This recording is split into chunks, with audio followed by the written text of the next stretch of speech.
Greetings, viewers. This is CP666 signing on for the second video of this very bright, it's obviously a very bright day, very sunny, very beautiful Sunday. We're going to be performing the upgrades and getting this thing ready to take over for the Acer netbook. As we can see, the battery actually says 100% charge, and if I unplug it, it looks as though it actually does hold some kind of a rudimentary charge. Obviously, I wouldn't trust it for any long periods of time. That's okay. But right now, I'm going to shut this off. And we're going to replace that hard drive.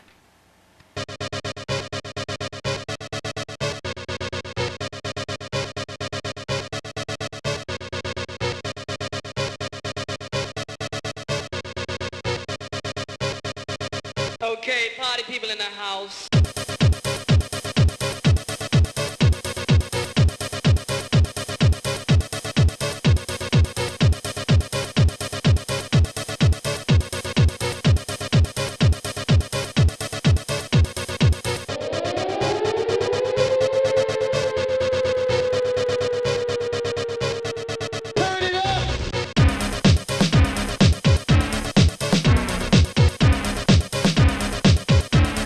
Here's, of course, the Sony tripod that I used. Works really well, actually. I'm glad that I got it.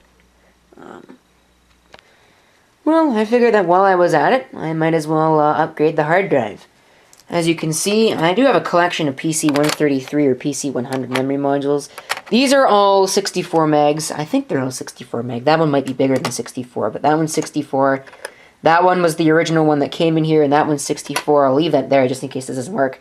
But we're going to be putting in these two 128 megabyte modules, and it will give me 256. And I will be happy. I don't know if this is going to work, if this combination is incompatible with itself and with this machine. Let's help by putting it in the right way, genius. Putting it all the way into the socket, and then installing it. Like so. Alright, so let's try it out, see if it works. Alright, let's see what it does. Oh. Well, it would appear as though this isn't going to work. Let's try some other combination of memory. This is not very encouraging, because that was the original memory module that I just put in this machine, and as you can see,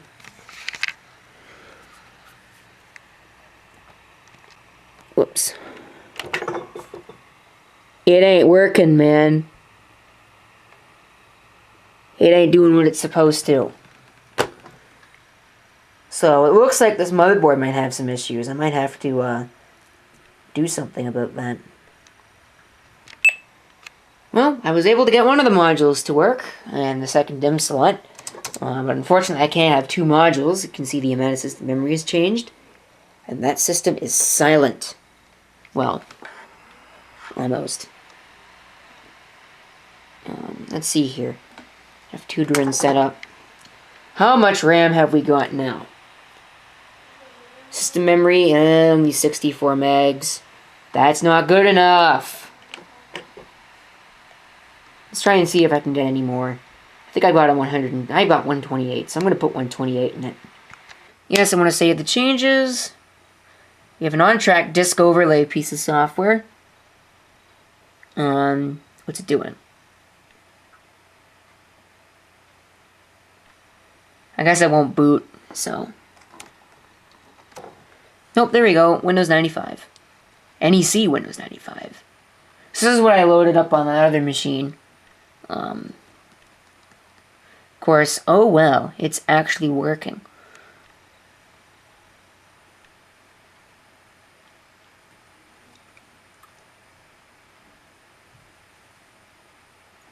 And installing drivers. That's going to take forever. Oh, well, I'm going to be trashing this Windows install anyways, so let me go find my Windows 2000 disk. Alright, I've gone ahead and shut it down, put the disk in the drive. Let's power it up and see if this actually works. I have no idea if this is bootable or not. It is an actual Windows 2000 disk, but I don't know if I need the floppy disk or if it's actually going to boot off of that. No, it's not. Okay. Let me figure this out. Let's press C and see what that does.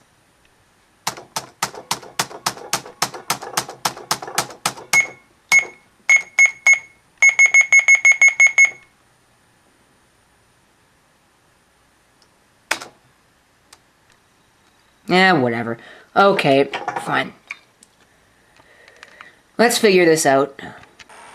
Alright, it's now booting. It turns out I had the boot order set wrong. So I changed that. And everything is now working the way that it's supposed to. Alright, I'm going to shut this off and get this out of the way because this doesn't need to be here. Oh, I'll hibernate it. Doesn't need to be drawing electricity. It's making a lot of noise. I don't really like that. I don't know if you can see the light. There is a light on this DVD drive.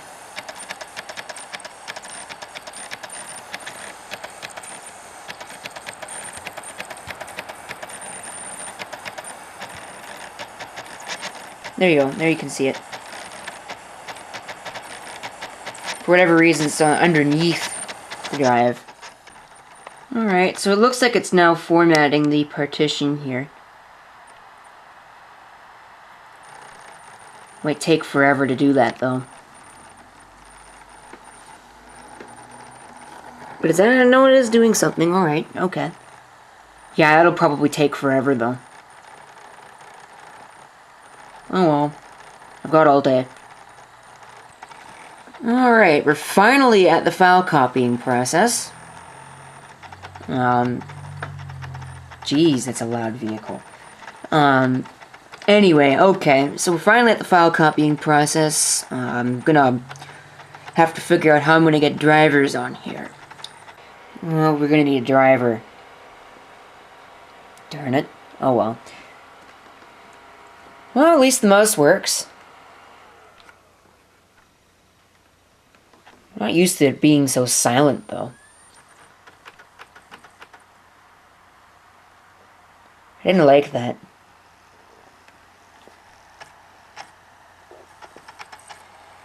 Hopefully this disc works. The other thing that I should mention is that this disc stopped working at about 45% through it, so I had to skip a file. But what happened was I took the disc out afterwards, after it almost failed on the second file. I took the disc out, threw it on the floor, and I did that a couple of times and then put it back in the drive, and now it's working perfectly fine. So, I don't know. You really shouldn't be doing that with discs, but it seems to have worked here. In fact, it's been going by quite a bit faster than it usually does. Alright, so as you can see, we've now got the display extended. It's still in 640 by 480, though. This is actually really bad resolution. I don't like the way it looks. Alright, so everything there is set up. We'll hit next. Date and time is not quite right. It's an hour behind. So let's bump this to Eastern time as well. Next on that, and we'll see what else it needs to do. Now it's going to install networking. Alright, so here are the final steps to set up. There is the only one... Can't even speak today either. It's been how many days since I made that first video at night, and I still can't talk. Oh, man. Anyway, okay, so it's almost done setting all this crap up, and we should be able to use it in a couple seconds. Alright, it's done. Let's remove the disk. Surprisingly, it only gave me one issue while it was working. After I threw it on the floor, it started working again.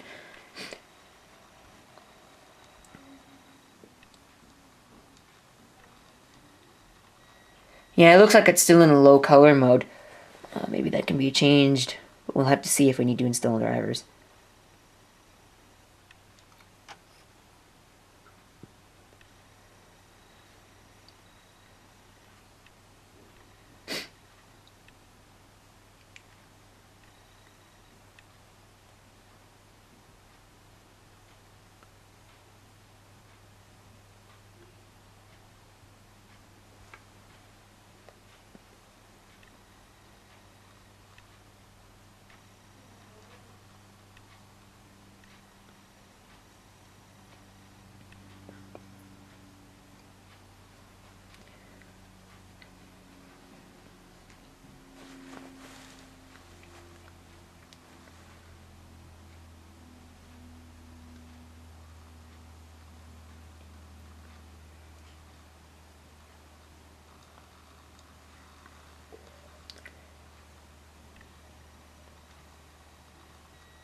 Oh, that looks like it's actually in a better color mode than it was.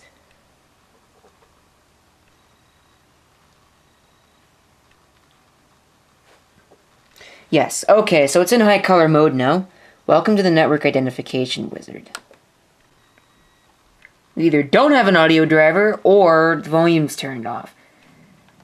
That or this is just taking way too long. Shouldn't take that long. I mean, come on. Do not show that screen on startup because I don't care. Oh. Alright, so most of this is actually still working, I guess. Well, that's highly productive. We've got 64 megabytes of memory. Ha! That's what's missing. Hardware wizard is not there. Okay, come on. Multimedia audio controller. So let me find the audio driver for this thing.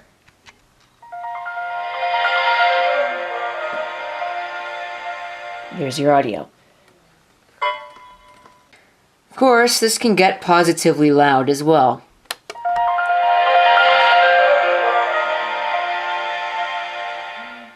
Well, okay, that's not the loudest that I've ever heard a laptop, but still, it's fairly loud.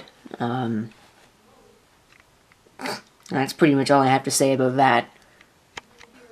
I can hear it overdriving.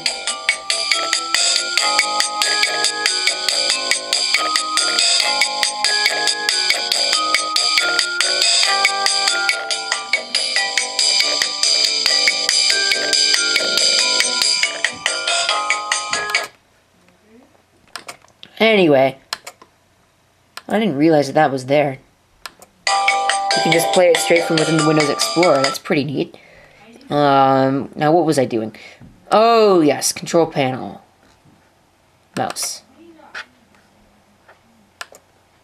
Hardware. Properties. Come on. Driver.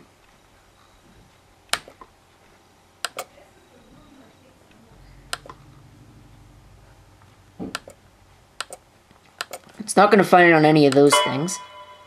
So let's manually find it. Let's search for Dell.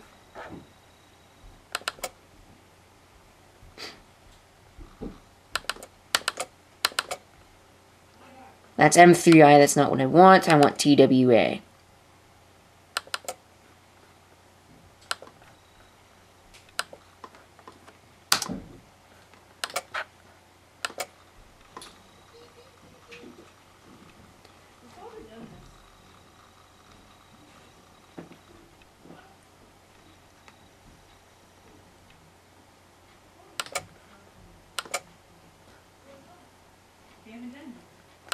The Alps touchpad, because that's what this is. So there we go. Now it should probably ask me to reboot the computer. Or not. Now it does. Okay. Yes, I want to reboot.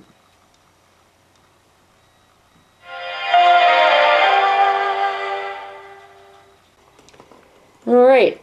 So as you can see, I now have the mouse driver installed, and the sensitivity on the trackpad has gone way up. I've also got my background and my screensaver settings set up. Alright, let's take a look at the screensaver because this is amazing. Take a look, I've got the 3D Maze screensaver set up, but watch this. Look at how unbelievably fast that is. Compare that to the Tecra 8000 that I tried this on before. And I wish maybe it was the 8100, I don't remember which one it would have been. But check out that improvement. Oh my. It's like that's a pretty strong improvement actually. Alright, so I turned on the high contrast to make it look, well, it looks a little bit more interesting. It's a little bit darker, that's what it is. Let's see if I can update this as far as it goes. Stop it. Ain't the fastest thing in the world, that's for sure. Whoops.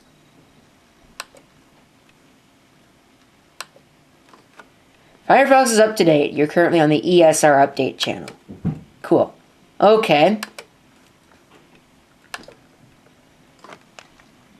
So now that that's online, I can get my AV software installed and all of that whatnot, and we can continue on where I was about to go. This, as you can very clearly see, is a 16 gigabyte USB thumb drive. So imagine my surprise when I plugged this thing in and it found a driver for it immediately.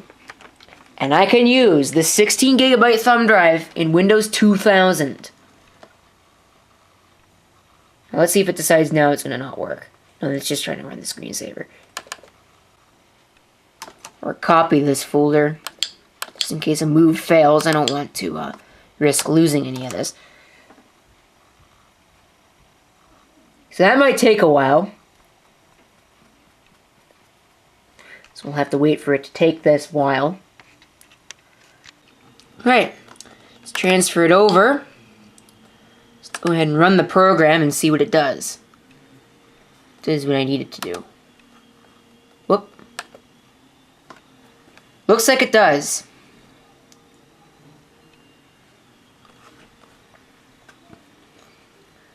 All the cards show up, or all the cards show up. So everything is working. It looks like. Turn the volume. I'm going to run a test here. Just quickly. Object doesn't support this property or method, so it looks like I'm going to be fixing that. Right, so let's see this. So anyway, after that rude interruption, ActiveX component can't create object. Alright, so I figured this whole stupid thing out now. And I can finally put this machine right where that netbook is. That's what I will be doing right now. So, when I run this, I'm going to make sure that my volume isn't way up in like the sky. As you can see, I get a sound out of it. Like I'm supposed to.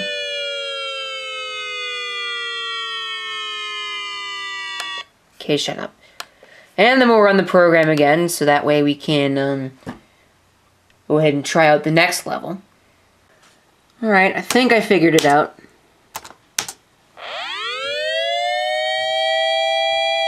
Okay, shut up.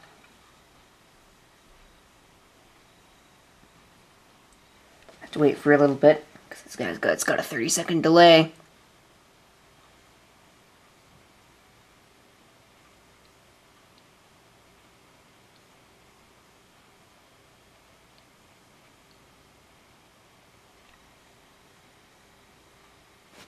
I don't know what is up with the focus on this camera, but this is ridiculous. Alright, as you can see, it actually works, and in 1 minute this should change back. Alright, cool. So let's shut this program off. S for shutdown, yes for yes, and that should shut itself down now.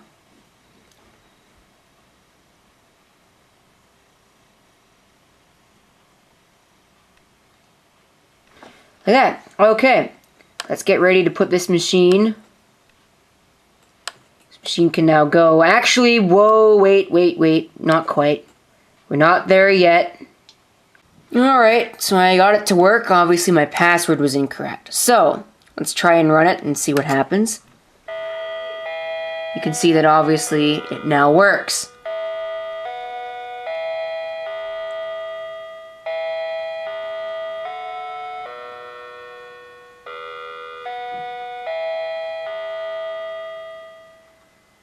So, let's finish setting this up and get it all ready to go. Oh yeah, the one other thing that I need to do is I need to turn off the auto sleep when you close the display, because I turned that off on the last one because that was a stupid feature that doesn't need to be used at this point. Where's the audio output on this particular unit? Is it on the back, or is it on this side? It's on this side, okay. So that's good. Volume is going to need to be turned up.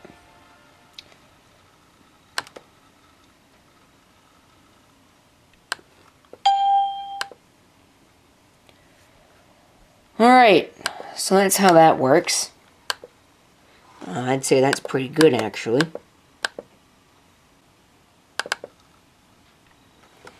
And that's about as far as I'm going to take this, because that's all that I really need to show you on camera. Thank you for watching. If you have any comments, feel free to leave them down below. And this is CP666 signing off. I hope to see you next time. Till then.